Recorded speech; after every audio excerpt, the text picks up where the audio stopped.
Hello दोस्तों, पिछले video lecture में हमने इलास्टिक कांस्टेंट तथा एप्लीकेशन ऑफ हुक्स लॉ को पढ़ा था, जो कि प्रैक्टिस सेशन के लिए बहुत ही अहम था। लेकिन अब तक जितने भी स्ट्रेस हमने पढ़े हैं वो सिंपल स्ट्रेस से रिलेटेड टॉपिक थे, जो कि एक डायरेक्ट स्ट्रेस होता था।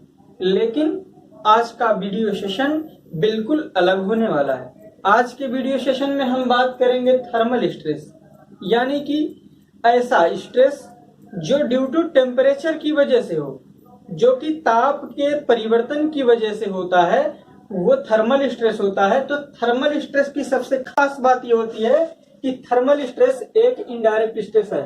It is indirect stress. Indirect stress. तो अगर बात किया जाए थर्मल स्ट्रेस की, तो थर्मल स्ट्रेस के कॉन्सेप्ट को पढ़ने के पहले सबसे पहले हम पढ़ेंगे effect of temperature on body. अगर कोई भी मेंबर है, अगर उसका ताप आप बढ़ाएंगे तो तीन चीजें हो सकती हैं, तीन ही पॉसिबिलिटी होती है ताप बढ़ाने पे। पहला क्या होगा? It can burn. बॉडी क्या हो सकती है? जल सकती है। दूसरा, यानी ताप परिवर्तन की वजह से वस्तु क्या हो सकती है? जल सकती है। दूसरा, चेंज स्टेट हो सकता है, यानी कि अगर टेम्परेचर बढ़ाया जाए और बॉडी जो है वो ऑर्गेनिक बॉडी हो तो जल सकती है, कार्बनिक बॉडी होगी। और अगर इनऑर्गेनिक बॉडी हो, जैसे मान लेते हैं कोई मेटल की पीस है, अगर उसका टेम्परेचर आप बढ़ाएंगे तो बढ़ाते समय एक ऐसा टेम्परेचर आएगा जिससे कि वो सॉलिड स्टेट से लिक्विड स्टेट में चली जाएगी। यानी टेम्परेचर बढ़ाने पे ये उसका स्टेट भी चेंज कर सकता है। इसके अलावा ये क्या कर सकता है? इट कैन डिफॉर्म, या फिर अगर टेम्परेचर आप चेंज करेंगे तो वस्तु का शेप और साइज भी क्या हो सकता है डियर? चेंज हो सकता है। तो जो हमें पढ़ना है बेसिकली वो क्या पढ़ना है? टेम्परेचर के चेंज की वजह से डिफॉर्मेशन पढ़ना है। तो याद रखना डियर, सबसे बड़ी चीज कि जब किसी मान लेते हैं ये मेंबर है और इस पर लोड लगाया जाए इधर से और इधर से, तो होगा क्या? लोड लगने की वजह से इसकी लेंथ क्या हो जाएगी? बढ़ जाएगी। तो नोट करिएगा, लोड बढ़ने की वजह से, लोड की वजह से किसी वस्तु में पाए गए डिफॉर्मेशन को इलॉन्गेशन कहा जाता है। क्या बोला जाता है? इलॉन्गेशन बोला जाता है। लेकिन अगर कोई यही मेंबर है और इसका टेम्परेचर आप क्या कर दीजिए, या तो बढ़ा दीजिए या तो घटा दीजिए, तो टेम्परेचर बढ़ने या घटने की वजह से इस वस्तु की बीमा में हुआ परिवर्तन वो क्या कहलाता है? अगर बढ़ता है लंबाई तो थर्मल एक्सपेंशन कहा जाएगा, और अगर लंबाई घटती है तो क्या बोला जाएगा? थर्मल कॉन्ट्रैक्शन कहा जाएगा। तो नोट करिएगा क्या? तो पहला चीज ड्यू टू लोड, लोड के वजह से, लोड के कारण डिफॉर्मेशन जो होता है उसे क्या बोला जाता है? इलॉन्गेशन कहते हैं, इलॉन्गेशन कहते हैं। लेकिन ड्यू टू टेम्परेचर, ताप के कारण जो इलॉन्गेशन होता है, ताप के कारण जो डिफॉर्मेशन होता है उसे क्या बोला जाता है? थर्मल एक्सपेंशन बोला जाता है, या फिर क्या बोला जाएगा? थर्मल कॉन्ट्रैक्शन बोला जाएगा। ठीक, तो हमने क्या सीखा कि ताप अगर बढ़ा देते हैं किसी मेंबर का, तो ताप बढ़ने की वजह से तीन स्थितियां पैदा हो सकती है। या तो वस्तु जल सकती है, या तो ऑब्जेक्ट का हो सकता है उसका स्टेट चेंज हो सकता है, या तो फिर क्या हो सकता है? वो उसकी शेप और साइज क्या हो सकती है? चेंज हो सकती है। यानी कि इफेक्ट ऑफ टेम्परेचर मेंबर पर तीन तरह का हुआ।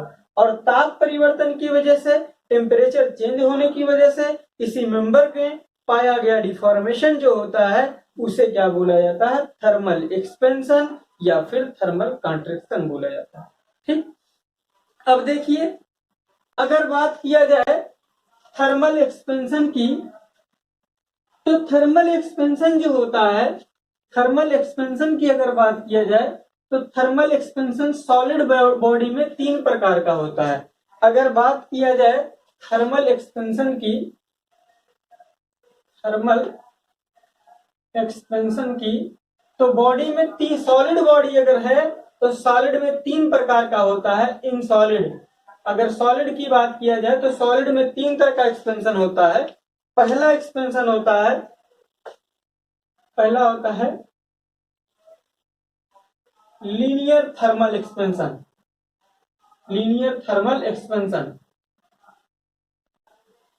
कैसे की, अगर सॉलिड की बात करें, कोई ठोस वस्तु है तो उसमें ताप परिवर्तन की वजह से तीन स्थितियां पैदा होती हैं। पहला लीनियर थर्मल एक्सपेंशन होगा, जैसे अगर कोई वायर है या फिर कोई रॉड है, रॉड की अगर बात किया जाए तो उसमें सिर्फ क्या पाई जाती है, लेंथ पाई जाती है, जबकि अगर मोटाई और चौड़ाई की बात किया जाए तो लंबाई के रिस्पेक्ट में नेग्लिजिबल होती है।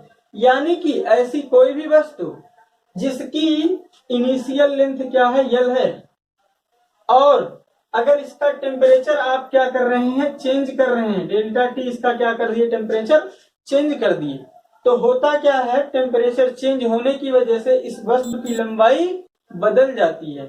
तो चेंज हुई लेंथ जो होती है वो किस किस चीज पर डिपेंड करती है, डायरेक्टली प्रोपोर्शनल होती है। आप जाकर एक्सपेरिमेंट करिएगा तो यही पाएंगे, change in length directly proportional to initial length, या फिर चेंज इन लेंथ जो होती है वो डायरेक्टली प्रोपोर्शनल टू होती है चेंज इन टेम्परेचर के। अब इन दोनों इक्वेशन को मर्ज करिए तो डेल्टा एल बराबर डायरेक्टली प्रोपोर्शनल टू आपका आता है यल इंटू डेल्टा टी। अब ये प्रोपोर्शनलिटी का साइन जब हटता है तो डेल्टा एल बराबर आपका आता है L into alpha into delta T. ये जब आपका हटता है प्रोपोर्शनलिटी का साइन तो यहाँ पे आता है L into alpha into delta T.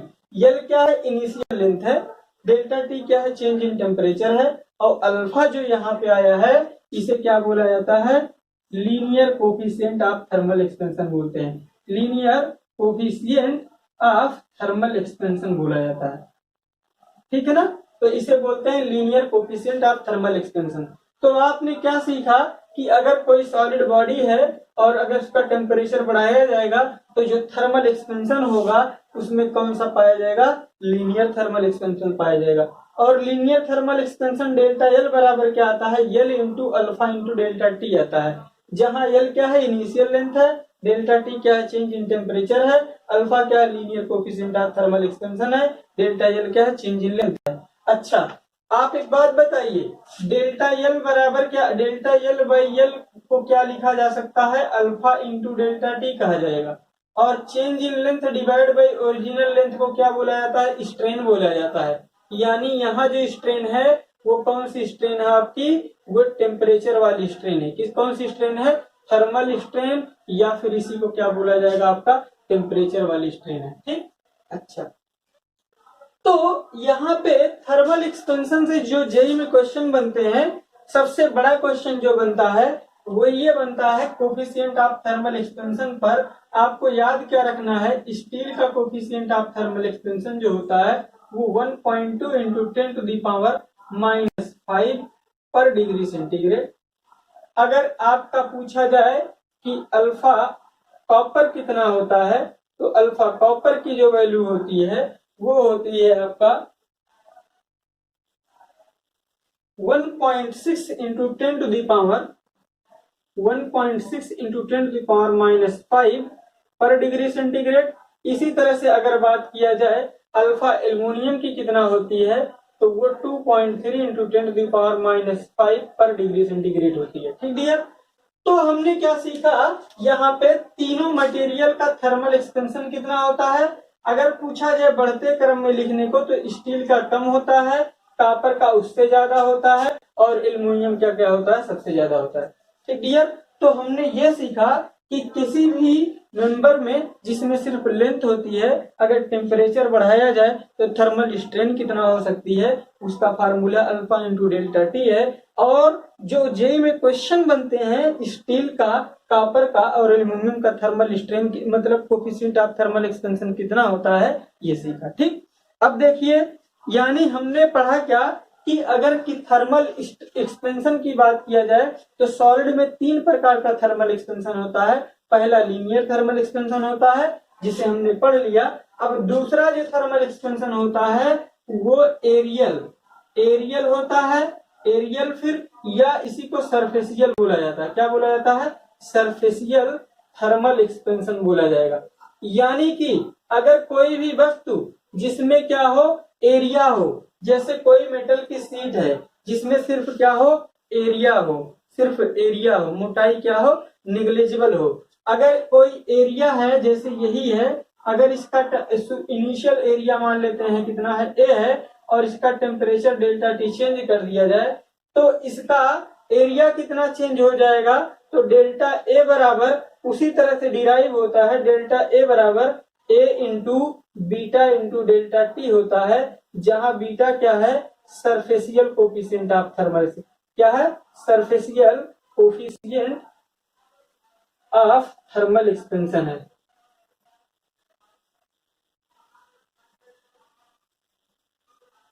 ये क्या कहलाता है, सरफेसियल कोफिशिएंट ऑफ थर्मल एक्सपेंशन कहलाता है। ठीक डियर, तो आप इसको नोट कर लीजिए। इसके अलावा आपका तीसरा आता है volumetric coefficient of thermal expansion, यानी कोई वस्तु सॉलिड बॉडी है और उसका टेम्परेचर अगर डेल्टा टी बढ़ाया जाए और उसका टेम्परेचर डेल्टा टी अगर बढ़ाया जाए तो उसका वॉल्यूम कितना चेंज हो जाएगा, उसे volumetric coefficient of thermal expansion कहेंगे। तो यहाँ पे आएगा वॉल्यूम थर्मल एक्सपेंशन। जैसे ये मान लेते हैं एक क्यूबिकल बॉडी है जिसका इनिशियल वॉल्यूम V है और इसका डेल्टा टी टेम्परेचर क्या कर दिया, हमने बढ़ा दिया, तो इसका वॉल्यूम कितना चेंज हो जाएगा, तो चेंज इन वॉल्यूम बराबर क्या होगा, volume into gamma into delta T आएगा, जहां पे गामा को क्या बोला जाएगा, volumetric coefficient of thermal expansion कहेंगे। इसे क्या बोला जाएगा, volumetric coefficient of thermal expansion. एक रिलेशन बहुत बड़ी चीज होती है, उसे याद रखना है, alpha is to beta is to gamma की जो वैल्यू होती है 1:2:3 होती है। यही अगर पूछेगा तो आपका यहाँ से क्वेश्चन पूछ सकता है। ठीक, तो इसको नोट कर लीजिए डियर। अब हम अगला टॉपिक पढ़ेंगे, थर्मल स्ट्रेस।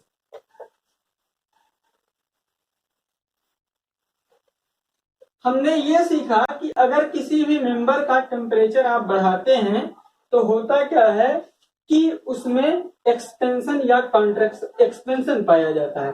और यही एक्सपेंशन जो है तीन तरह का होता है, एक लीनियर होता है, एक होता है एरियल, और तीसरा आपका होता है वॉल्यूमेट्रिक। ये पढ़ लिए। अब जो हम पढ़ रहे हैं कि आप थर्मल स्ट्रेस को पढ़ेंगे।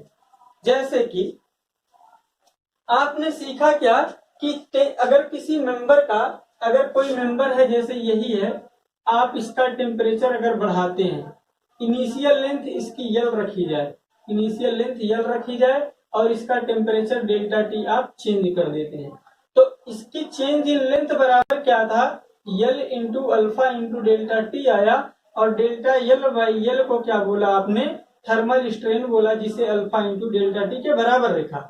ठीक, तो थर्मल स्ट्रेस कब आता है, यह अगर थर्मल स्ट्रेन है तो जाहिर सी बात है कभी ना कभी थर्मल स्ट्रेस होगा ही। तो जब थर्मल स्ट्रेन होती है तो उसके केसेस के बेस पे, मतलब उसी की कंडीशन के आधार पर हम थर्मल स्ट्रेस को डिफाइन करते हैं। थर्मल स्ट्रेस एक इनडायरेक्ट स्ट्रेस होता है। तो देखिए, थर्मल स्ट्रेस को समझने के लिए ताप परिवर्तन की वजह से किसी भी मेंबर में आया जो प्रतिबल होता है उसे क्या बोला जाता है, थर्मल स्ट्रेस बोला जाता है। तो थर्मल स्ट्रेस कब होगा कब नहीं होगा यही समझना है। तो थर्मल स्ट्रेस के रिगार्डिंग तीन केस होता है। केस नंबर फर्स्ट हम पढ़ेंगे,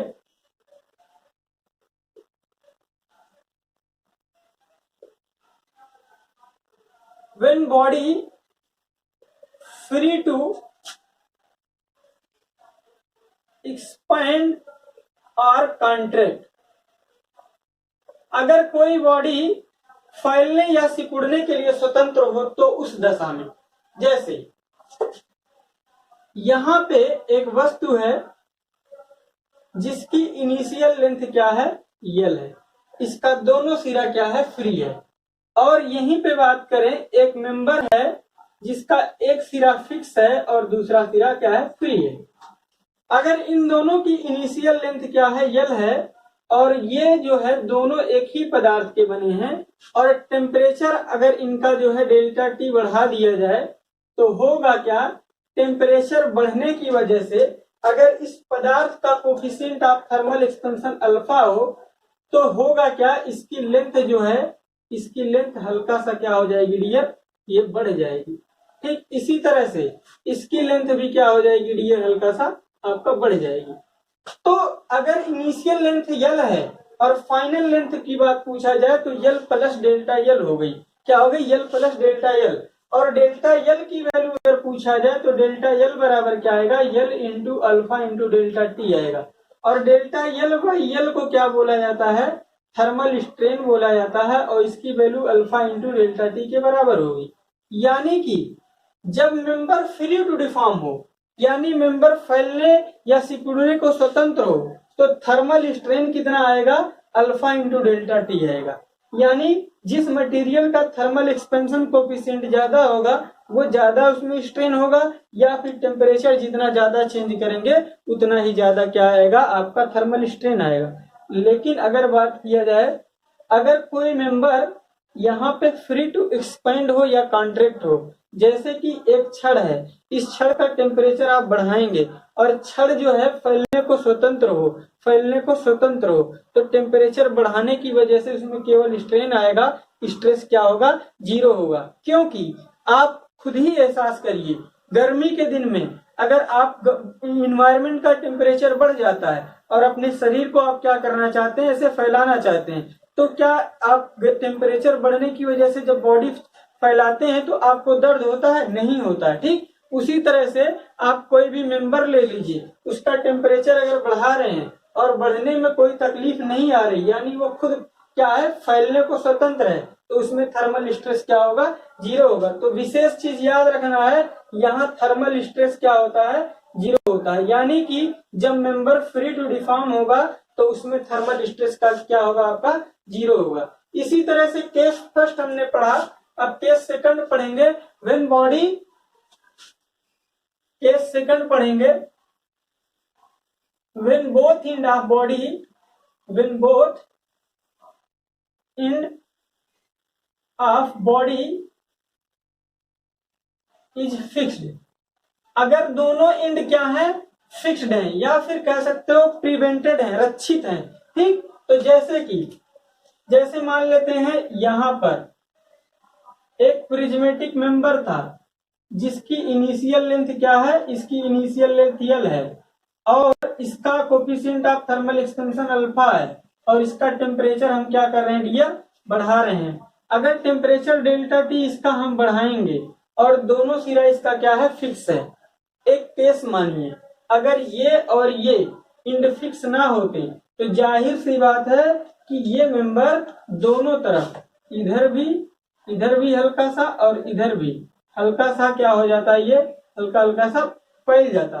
लेकिन दोनों तरफ इधर और इधर क्या है, दीवार है, जिसकी वजह से अब ये फैल नहीं सकता है। यानी आप टेम्परेचर बढ़ाएंगे तो ये दोनों एंड की ओर आपका एक्सपेंड नहीं कर पाएगा। तो जब एक्सपेंड नहीं करेगा तो क्या हो सकता है, अगर ये रॉड बहुत पतली है, जैसे इस तरह से पतली सी रॉड है और इसका टेम्परेचर आप बढ़ाएं, तो टेम्परेचर जब बढ़ेगा तो होगा क्या, ये कुछ इस तरह से हो जाएगी, यानी लेटरल डायरेक्शन में क्या हो जाएगी, ये बकल कर जाएगी। तो यहाँ पे जब हम केस पढ़ रहे हैं थर्मल स्ट्रेस का, तो हम ये मान रहे हैं कि लेटरल बकलिंग, यानी कि बगल के डायरेक्शन में लेटरल डिफ्लेक्शन, लेटरल बकलिंग क्या है आपका, नहीं है। यहाँ लेटरल बकलिंग नहीं की गई, मतलब उसको प्रिवेंट कर दिया गया कि लेटरल डायरेक्शन में बकलिंग नहीं हो रही है। तो जब टेम्परेचर आप बढ़ाएंगे, अगर मान लेते हैं गर्मी का दिन है और टेम्परेचर बढ़ाया जाए और कोई आप बगल बगल से चारों तरफ से दबा दिए जाएं, तो आपका मन करेगा बॉडी को फैलाने को, जब आप फैला नहीं पाएंगे तो आपको दर्द होगा। यानी कि अगर इस बॉडी का टेम्परेचर बढ़ा रहे हैं तो होगा क्या कि ये फैल नहीं पाएगी, यानी कि इसकी डेल्टा यल लंबाई बढ़ जा रही थी, लेकिन ये और ये दीवार होने की वजह से वो लंबाई बढ़ नहीं पा रही है। यानी इस मटेरियल के भीतर क्या आएगा, स्ट्रेस आएगा, और वो स्ट्रेस कितना होगा उसे हम कैलकुलेट करते हैं। अगर वॉल ना होती तो थर्मल स्ट्रेन कितना पाया जाता, डेल्टा यल बाई यल बराबर थर्मल स्ट्रेन की वैल्यू क्या होती, अल्फा इंटू डेल्टा टी होती। ठीक, चूंकि ये स्ट्रेन हो ही नहीं पा रही, ये वाली स्ट्रेन को क्या कर दिया जा रहा है, इस और इस वाल से क्या कर दिया जा रहा है, प्रिवेंट कर दिया जा रहा है। यानी कि अब जो है स्ट्रेस है, यानी थर्मल स्ट्रेन बराबर क्या होता है, stress divide by modulus of elasticity होती है, जिसकी value alpha into delta T के बराबर आएगी। यानी थर्मल स्ट्रेस का फार्मूला क्या आ गया, E into alpha into delta T आ गया। ठीक डियर, तो इम्पोर्टेंट क्या है, थर्मल स्ट्रेस कब एग्जिस्ट करता है, जब दोनों सिरा क्या है आपका डियर, फिक्स है। अगर दोनों सिरा फ्री है या एक सिरा फ्री है तो उस दशा में थर्मल स्ट्रेस नहीं होता है। अच्छा, थर्मल स्ट्रेस एक इनडायरेक्ट स्ट्रेस है। कैसे, अगर टेम्परेचर बढ़ाया जाता है और ये मेंबर फैल नहीं पाता है तभी इनडायरेक्टली स्ट्रेस आता है, ठीक, नहीं तो नहीं आता है। डायरेक्ट स्ट्रेस की अगर बात किया जाए तो स्ट्रेस बराबर क्या होता है, डायरेक्ट स्ट्रेस की बात किया जाए तो स्ट्रेस बराबर होता है लोड अपॉन एरिया। एरिया अगर आप बढ़ा देंगे तो स्ट्रेस क्या हो जाएगा डियर, घट जाएगा। लेकिन थर्मल स्ट्रेस के फार्मूले में ऐसा कुछ नहीं आया है। तो एक नोट में कमेंट लिखिएगा, थर्मल स्ट्रेस का फार्मूला से, थर्मल स्ट्रेस का फार्मूला आया E into alpha into delta T. यानी थर्मल स्ट्रेस किस किस चीज पे डिपेंड करता है, इलास्टिसिटी पे, कोफिशिएंट ऑफ थर्मल एक्सपेंशन पे और टेम्परेचर चेंज पे। ठीक, यानी कि E और अल्फा तो ऑब्जेक्ट का नेचर है, यानी मटेरियल की प्रॉपर्टी है। Coefficient of thermal expansion, modulus of elasticity material की, मतलब मटेरियल के नेचर पर डिपेंड करेगा, और डेल्टा टी टेम्परेचर बढ़ाने या घटाने पर डिपेंड करेगा। यानी थर्मल स्ट्रेस जो है टाइप ऑफ मटेरियल और चेंज इन टेम्परेचर पर डिपेंड करता है। अगर आपसे ये पूछा जाता है कि टेम्परेचर बढ़ाने पे स्ट्रेस क्या होगा, तो बढ़ेगा। टेम्परेचर जितना ज्यादा चेंज करेंगे थर्मल स्ट्रेस क्या होगा, उतना ज्यादा होगा। यानी चेंज इन टेम्परेचर अगर बढ़ता है तो थर्मल स्ट्रेस क्या हो जाएगा डियर, बढ़ जाएगा यहाँ वाले केस में। इसी तरह से इलास्टिसिटी अगर ज्यादा है तो भी थर्मल स्ट्रेस ज्यादा है। अगर कोफिशिएंट ऑफ थर्मल एक्सपेंशन ज्यादा है तो भी आपका थर्मल स्ट्रेस ज्यादा होगा। लेकिन एरिया या लेंथ और विड्थ की बात किया जाए या थिकनेस की बात किया जाए तो थर्मल स्ट्रेस वस्तु की डायमेंशन पर डिपेंड नहीं करता है। तो इसी को आप स्पेशल कमेंट में लिखेंगे, थर्मल स्ट्रेस की वैल्यू केवल, थर्मल स्ट्रेस का मान केवल वस्तु के प्रकार या मटेरियल पर डिपेंड करता है तथा चेंज इन टेम्परेचर पर निर्भर करता है। यह वस्तु के डायमेंशन यानी लेंथ, विड्थ और क्रॉस सेक्शन एरिया पर डिपेंड नहीं करता है। ठीक, तो अब अगला टॉपिक हमारा है, इसमें केस थर्ड हम पढ़ेंगे। केस थर्ड अब हम पढ़ेंगे, व्हेन बॉडी पार्शियली फिक्स, यानी कि थोड़ा सा फैल सके, जैसा चित्र में देखिए। तीसरा केस, जब एक सिरा फिक्स्ड तथा दूसरा आंशिक रूप से फिक्स हो, यानी कि पार्शियली फिक्स हो या फिर इल्ड हो। इल्ड का मतलब थोड़ा सा क्या कर सके, फैल सके। जैसे देखो, मान लेते हैं एक प्रिज्मेटिक मेंबर है, ठीक, इसकी लेंथ कितना डियर, यल है, इसका coefficient of thermal expansion alpha है, और इसमें टेम्परेचर कितना चेंज कर दिया गया, बढ़ा दिया गया, टेम्परेचर बढ़ा दिया गया डेल्टा टी। और इसके बगल में एक वाल है, एक दूसरी वाल है, ठीक, जो कि यहां से कितना दूरी पर है, वो है डेल्टा दूरी पर। कितना दूरी पे है, डेल्टा पे। अगर पूछा जाए चेंज इन टेम्परेचर कितना है, डेल्टा टी है, ठीक। अगर पूछा जाए यहाँ पे क्या क्या केस बनता है, अगर चेंज इन टेम्परेचर आप क्या कर रहे हैं, घटा रहे हैं, टेम्परेचर अगर घटाएंगे तो ये क्या होगी, सिकुड़ जाएगी, तो लेंथ घट जाएगी, लेकिन घटने में कोई प्रॉब्लम नहीं होगी। तो जब आप टेम्परेचर कम करेंगे तो अगर पूछा जाए थर्मल स्ट्रेस एग्जिस्ट करेगा कि नहीं करेगा, तो थर्मल स्ट्रेस कितना होगा डियर, 0 होगा। लेकिन अगर आप टेम्परेचर बढ़ा रहे हैं, जब टेम्परेचर आप क्या कर रहे हैं, बढ़ा रहे हैं, तो उस दशा में समझिएगा, अगर डेल्टा टी, डेल्टा एल की वैल्यू यानी कि इसकी लंबाई में बढ़ोतरी delta L is less than or equal to delta, तो थर्मल स्ट्रेस क्या होगा, तो भी 0 होगा। अगर जो है इसकी लंबाई बढ़ करके इतना हो कि ये इस दीवार को ना छुए या बस छूने वाली हो, तो उस दशा में थर्मल स्ट्रेस नहीं होगा। लेकिन अगर डेल्टा एल की वैल्यू ग्रेटर देन डेल्टा हो, तो उस दशा में थर्मल स्ट्रेस 0 नहीं होगा, 0 नहीं होगा। तो थर्मल स्ट्रेस होगा कितना, इसका कैलकुलेशन अगर आपको करना है तो समझिए पहले थर्मल स्ट्रेस अगर यहाँ कैलकुलेट करना है तो कैसे करेंगे।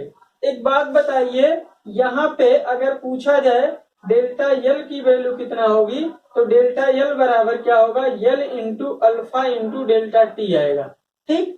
लेकिन ये डेल्टा एल जो है इसमें कुछ दूरी में ये आसानी से फैल जा रहा है, कुछ दूरी में आसानी से नहीं फैल रहा है। तो किस दूरी में नहीं फैल रहा आसानी से, वो क्या हो जाएगा, डेल्टा एल माइनस लिम्डा हो जाएगा। और इसको सॉल्व करेंगे तो L alpha into delta T minus क्या होगा, आपका लिम्डा होगा।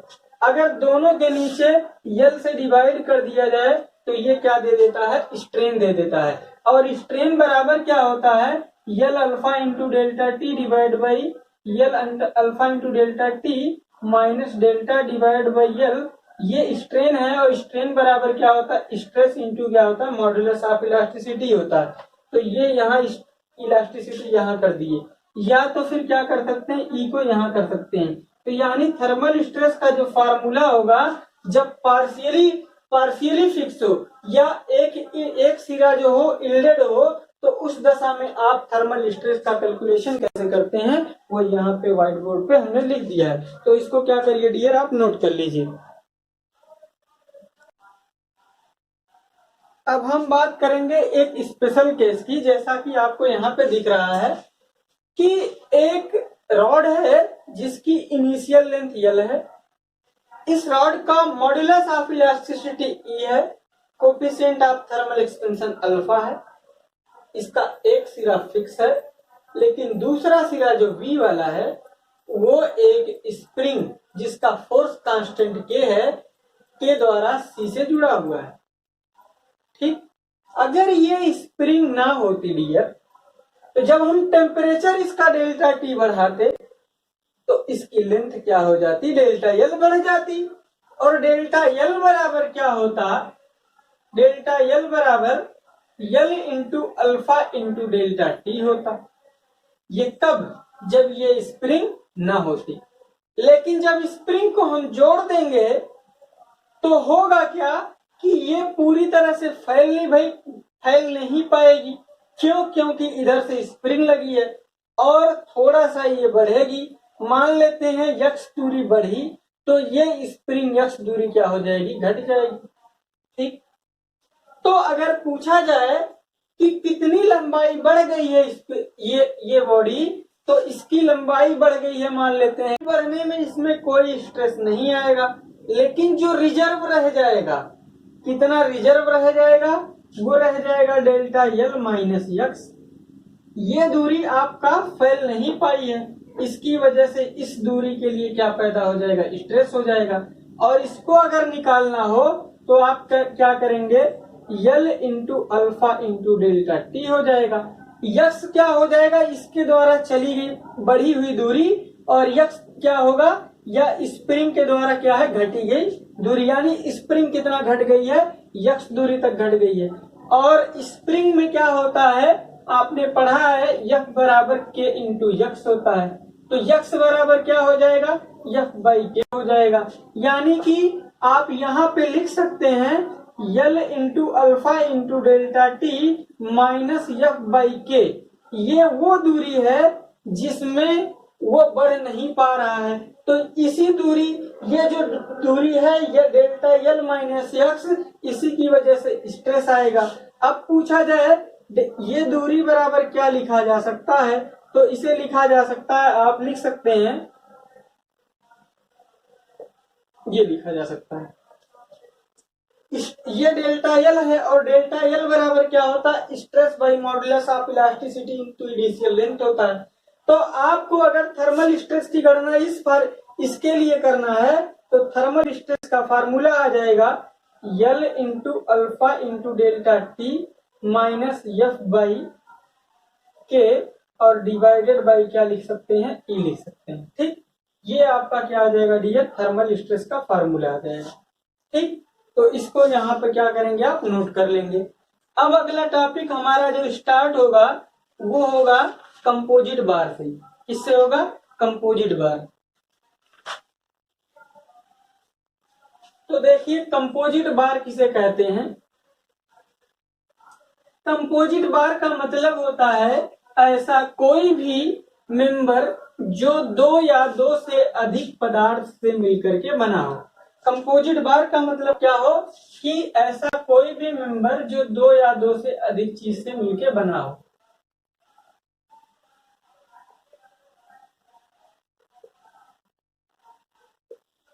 मेड ऑफ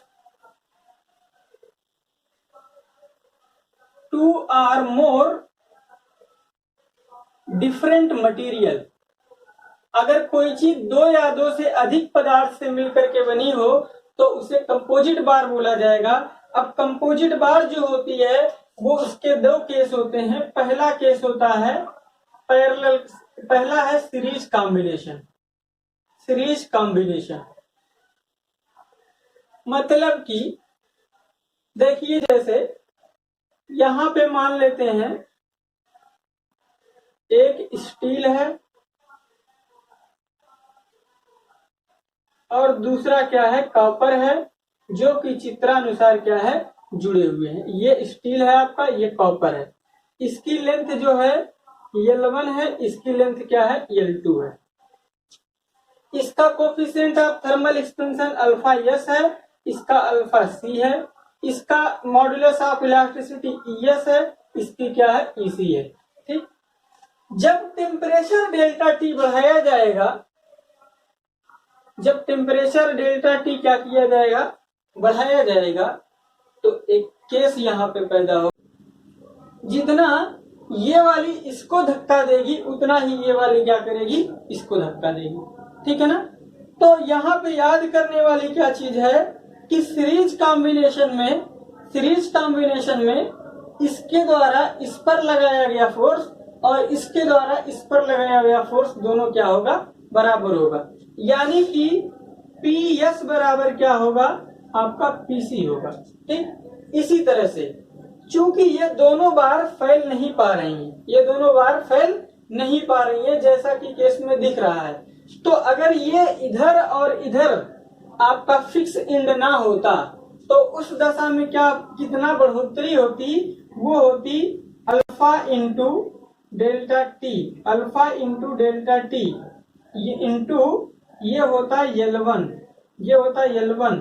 L1 क्या है, स्टील है, तो L1 alpha S into delta T. इसी तरह से आपका होता L2 अल्फा अल्फा कॉपर का इंटू डेल्टा टी हो जाता है। ठीक, अगर टेम्परेचर बढ़ाते तो इतना ये फैल जाती, लेकिन आपका ये फैलने पा ही नहीं रहा है, ये फैलने पा ही नहीं रहा है, यानी कि इतना जो है ये फैल नहीं पा रहा है, यानी इसके भीतर क्या आ जाएगा, स्ट्रेस आएगा। तो स्ट्रेस का कैलकुलेशन कैसे करेंगे, अगर इसमें PS हो, इसमें फोर्स PC हो, तो क्या करेंगे आप, यहाँ पे PS by AS into L1 into ES plus PC by AC into L2 into क्या कर देंगे, EC कर देंगे। ठीक है ना। तो आप जो है यहाँ पे एक फार्मूला यहाँ पे पा जाएंगे और एक फार्मूला यहाँ पे पा जाएंगे। दोनों फार्मूलों का यूज करके क्या करेंगे, आप स्ट्रेस की गणना करेंगे। PS की जगह क्या रखा जा सकता है, PS की जगह पे सिग्मा S इंटू AS लिख सकते हैं। यहाँ पे देखिए PS बाई AS को सिग्मा S कह सकते हैं, इसको क्या लिख सकते हैं, सिग्मा C कह सकते हैं। यानी इसमें प्रतिबल और इसमें प्रतिबल की गणना कर सकते हैं। लेकिन सीरीज कॉम्बिनेशन में प्रतिबल तभी होगा जब दोनों सिरा क्या हो, फिक्स हो। अगर यही दोनों सिरा फिक्स नहीं होता तो उस दशा में क्या होता, स्ट्रेस 0 होता। तो इसको लिख लीजिए, अगर कंपोजिट सेक्शन है, सीरीज कॉम्बिनेशन है, तो अगर दोनों सिरा फिक्स होगा तो थर्मल स्ट्रेस होगा, और दोनों सिरा अगर में से कोई फ्री होगा तो थर्मल स्ट्रेस आपका नहीं होगा। ठीक, तो हमने कंपोजिट बार का सीरीज कॉम्बिनेशन पढ़ लिया। अब दूसरा कॉम्बिनेशन पढ़ेंगे हम, पैरेलल कॉम्बिनेशन।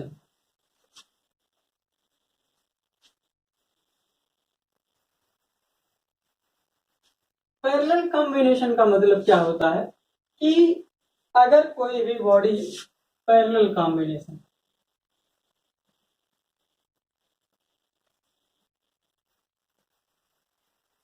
देखिए यहां पे दो बॉडी हैं, एक स्टील है और एक है कॉपर। हमको पता है ये दोनों कंपोजिट सेक्शन है, दोनों को पैरेलल जोड़ दिया गया है। ठीक, तो अगर जोड़ दिया जाएगा तो हमें पता ये भी है कि कॉपर का अगर थर्मल एक्सपेंशन अल्फा है, अल्फा सी, और स्टील का अगर अल्फा एस है, इसकी मॉड्यूलस ऑफ इलास्टिसिटी एस है, इसकी ईसी है। टेम्परेचर चेंज अगर किया जाएगा डेल्टा टी, तो कॉपर ज्यादा फैलेगा, स्टील कम फैलेगी, अगर अलग अलग इंडिविजुअली की बात किया जाए। यानी कि अगर केवल कॉपर होता तो कॉपर जो है फैल करके इतना बड़ा हो जाता डेल्टा टी बढ़ाने की वजह से, और केवल स्टील होती तो कितना फैलती, इतना फैलती। लेकिन कॉपर और स्टील दोनों को क्या किया गया है, एक साथ जोड़ दिया गया है। तो जब कंपोजिट हो गए हैं तो कॉपर क्या करेगा, स्टील को जबरदस्ती खींचना चाहेगा, यानी स्टील की लंबाई जितना बढ़ रही थी उससे थोड़ा सा अधिक बढ़ जाएगी। और कॉपर जो है वो पहले इतना फैल रहा था, लेकिन स्टील क्या करेगा, उसको थोड़ा सा खींच लेगा, यानी स्टील जो है अब इतना ना बढ़ करके कितना बढ़ेगी, इतना ही बढ़ेगी। और कॉपर जो है पहले, कॉपर स्टील पहले यहां तक थी तो बढ़ के यहां हो गई, कॉपर यहां से क्या हो जाएगा, यहां पर हो जाएगा। ठीक, तो याद करने वाली क्या चीज है, पैरेलल कॉम्बिनेशन में, किसमें, पैरेलल कॉम्बिनेशन में अगर आप टेम्परेचर बढ़ा रहे हैं, टेम्परेचर बढ़ा रहे हैं, तो जिसमें अल्फा ज्यादा है, जैसे कॉपर का क्या है, अल्फा ज्यादा है, तो वो जितना फैलना चाहिए था उतना नहीं फैल पा रही है। यानी कि कॉपर में क्या आएगा, कंप्रेसिव स्ट्रेस आएगा, कॉपर में कंप्रेसिव स्ट्रेस आएगा। लेकिन जिसका अल्फा कम है उसमें अगर बात किया जाए तो इसमें क्या आएगा, आपका टेंसाइल स्ट्रेस आएगा। लेकिन कब, जब टेम्परेचर आप बढ़ा रहे हैं। इसका जस्ट उल्टा, अगर आप टेम्परेचर को क्या कर रहे हैं, घटा रहे हैं, तो उस दशा में जिसका अल्फा ज्यादा होगा उसमें क्या आएगा, टेंसाइल स्ट्रेस होगा, और जिसमें अल्फा कम होगा उसमें क्या होगा, आपका कंप्रेसिव स्ट्रेस होगा। तो डियर, इसको, ये बहुत इंपॉर्टेंट आपका डेटा है जिसको क्या करना है, याद करना है। इसी में कंपोजिट सेक्शन से जो क्वेश्चन ऑब्जेक्टिव बनते हैं वो यहीं से बनते हैं, ठीक है ना। अच्छा, तो इसको नोट कर लीजिए। अब हम चर्चा कर रहे थे कि दो कंपोजिट मेंबर हैं, जैसा कि दिख रहा है, स्टील और कॉपर के बने हुए हैं। स्टील का इलास्टिसिटी कॉपर की, स्टील का थर्मल एक्सपेंशन कॉपर का यहाँ पे दिया हुआ है, और हम टेम्परेचर कितना बढ़ा रहे हैं, डेल्टा टी। अच्छा, अगर बात किया जाए कॉपर कितना बढ़ता है, तो कॉपर की लंबाई, अगर दोनों की इनिशियल लेंथ क्या है, यल है, तो कॉपर अकेले कितना बढ़ जाता है, L into alpha into delta T बढ़ जाता। कब, जब अकेले केवल कॉपर होता। और स्टील जो है वो कितना बढ़ती अकेले, अल्फा यल into alpha S into delta T बढ़ती। लेकिन दोनों के एक साथ होने की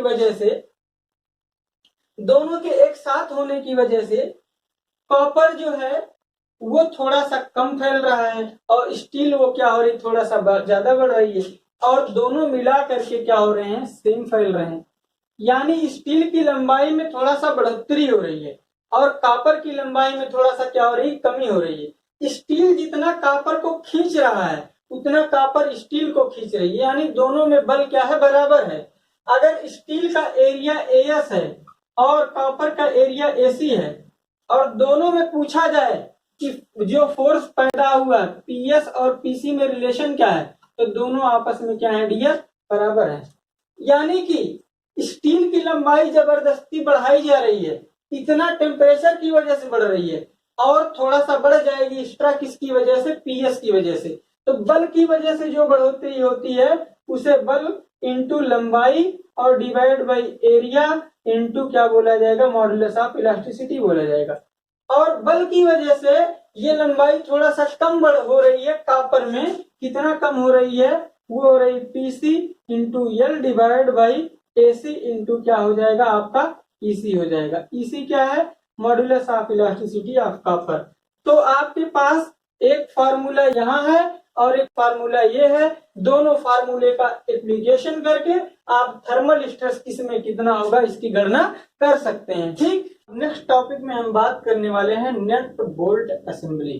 जैसा कि यहाँ पे चित्र में दिख रहा है कि ये जो है यहाँ पे रेड कलर में एक बोल्ट है रेड कलर का, जो कि एक ट्यूब, यहाँ पे ये वाली क्या है, ये और ये एक ट्यूब है जिसका क्रॉस सेक्शन दिखाया गया, एक ट्यूब में इंसर्ट की गई है, जिसके दोनों सिरे पर क्या लगा है, वाशर लगा है। ये क्या है, वाशर। और वाशर के साथ में इधर और इधर क्या लगा दिया गया है, नट लगा दिया है। तो इसे बोला जाता है नट बोल्ट असेंबली। ठीक, तो आइए जानते हैं, ये वाशर है, ये नट है, ये आपका बोल्ट है। बोल्ट बना हुआ है स्टील का, बनी हुई है कॉपर की। ठीक, अच्छा, और DO क्या है, आउटर डायमीटर ऑफ ट्यूब है। ये जो ट्यूब है उसका बाहरी डायमीटर है। DI क्या है, इनर डायमीटर ऑफ ट्यूब है। DB क्या है, बोल्ट का डायमीटर है। और P क्या है, पिच ऑफ नट है। पिच का मतलब क्या होता है, नट को एक चक्कर घुमाने पर जितना वो ऊपर की ओर या फिर दाएं बाएं खिसकता है, एक कंप्लीट साइकिल कंप्लीट करने में जितना आगे खिसकता है उसी दूरी को पिच कहा जाता है। ठीक, तो P क्या है, पिच है। तो अगर एक चक्कर में ये P दूरी कवर करता है तो लिखा क्या जा सकता है, N चक्कर नट द्वारा चली दूरी बराबर कितना होगा, NP होगा। ठीक, ये रखा जाएगा यार। अब यहां से जो क्वेश्चन जेई में बनता है वो ये बनता है कि अगर हम नट को टाइट करें, नट को क्या करें, मोमेंट लगा करके टाइट करें, पूरी तरह से टाइट नट है तो उस कंडीशन में अगर नट को टाइट किया जाए तो जब टाइट किया जाएगा तो उस दशा में जब नट को टाइट किया जाएगा, नट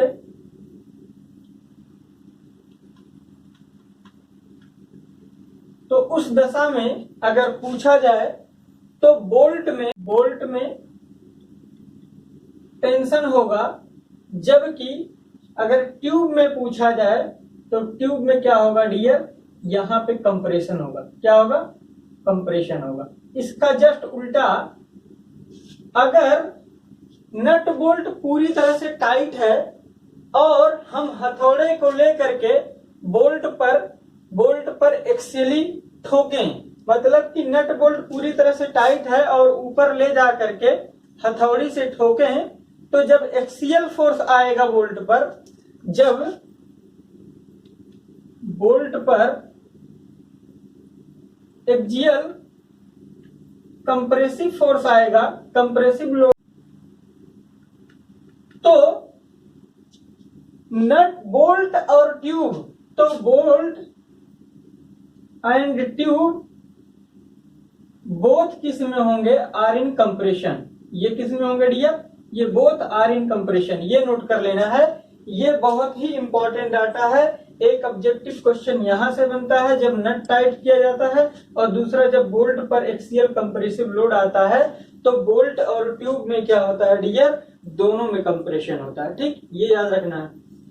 अच्छा, इसके बाद अगर नट बोल्ट पूरी तरह से टाइट हो जाए, नट बोल्ट पूरी तरह से टाइट हो जाए और फिर भी हम क्या करें, नट को और टाइट करें। ठीक है, फोर्स ट्यूब पर जितना फोर्स बोल्ट लगाएगा उतना ही बोल्ट पर ट्यूब लगाएगी। ठीक, यानी कि बोल्ट में अगर पूछा जाए तो टेंशन होगा और ट्यूब में क्या होगा, कंप्रेशन होगा। अच्छा, अगर पूछा जाए कि पी बोल्ट यानी बोल्ट पर लगा फोर्स किसके बराबर होगा डियर, पी ट्यूब में लगे फोर्स के बराबर होगा। अगर पूछा जाए बोल्ट में स्ट्रेस जो है सिग्मा बी है और एरिया बोल्ट कितना है, ए बी है, और ट्यूब में सिग्मा टी है और एरिया ऑफ ट्यूब कितना है, 80 है, तो एक रिलेशन हमको यहां से मिल जाएगा। ठीक, इसके अलावा एक रिलेशन ये भी मिलेगा कि अगर मान लेते हैं नट को एन कितना होगी डियर, एक चक्कर में चली गई दूरी कितना होती है, पी होती है, तो एन चक्कर में चली गई टोटल दूरी कितना होगी डियर, एन पी होगी।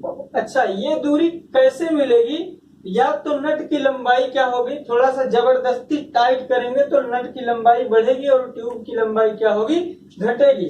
तो यानी कि टोटल चली गई दूरी बराबर क्या होगा, डेल्टा एल बोल्ट और क्या है प्लस में डेल्टा एल ट्यूब होगा।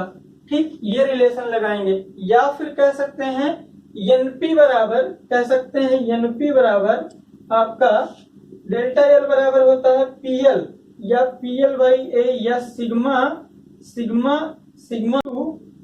वोल्ट एल वोल्ट की लंबाई हो गई। इसके अलावा डिवाइड बाई क्या हो जाएगा आपका ई वोल्ट हो जाएगा मॉडुलस ऑफ इलास्टिसिटी। इसी तरह सिग्मा ट्यूब और लेंथ ऑफ ट्यूब और डिवाइड बाई क्या हो जाएगा modulus of elasticity of tube हो जाएगा। एक रिलेशन आपका यहाँ पे आ गया स्ट्रेस का और एक रिलेशन यहाँ पे आ गया। इसी के साथ जो है नट बोल्ट असेंबली पूरी तरह से खत्म होती है डियर। और साथ ही साथ में introduction to strength of material, जिसमें हमने क्या पढ़ा है, पूरा प्रॉपर्टीज ऑफ मटेरियल पढ़ा है, सिंपल स्ट्रेस और स्ट्रेन पढ़ा है, हुक के नियम को पढ़ा, इलास्टिक कांस्टेंट हमने पढ़ा है, एप्लीकेशन ऑफ हुक्स लॉ पढ़ा है। इसके अलावा जो थर्मल स्ट्रेस पढ़ा और नट बोल्ट असेंबली के साथ introduction to strength of material हमारा पूरी तरह से खत्म होता है। Okay, thank you dear. तो अब नेक्स्ट वीडियो में हम एक नई यूनिट के साथ मिलने वाले हैं जिसका नाम होने वाला है प्रिंसिपल प्लेन मोहर सर्किल। ठीक है ना, तो ये बहुत ही इंटरेस्टिंग टॉपिक है। ओके, धन्यवाद डियर।